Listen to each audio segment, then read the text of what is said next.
আমরাই মহিলা সন্তান হলে মুখ বেজার হয়, আমরাই নারীদেরকে সম্মান করি না, আমরাই স্কুলের সামনে মোটরসাইকেলে দাঁড়িয়ে থাকি, আমরাই নারীকে টন্টিটকিরি মারি, আমরাই ইফটিজিং করি, আমরাই নারীদেরকে ছিঁড়ি, আমরাই নারীদেরকে ভোগের নজরে তাকাই, আমরাই নারীদেরকে বর্তমান সময়ে মর্যাদাহীন করে দিয়েছি।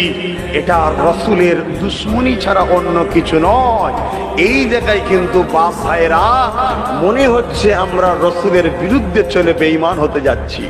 এটাও কিন্তু ইবলিস শয়তানের প্ল্যান। পশ্চিমা দুনিয়া আমাদের ঘরে এই কালচার ঢুকিয়ে দিচ্ছে। যেমন পশ্চিমা দুনিয়ায় কোন নারীর গর্ভে সন্তান, কে গো তোমার বাবাকে, এই সন্তানের বাবাকে নারী বলতে পারছে না, চোখের পানি ফেলে কাঁদছে, বলো, বলছে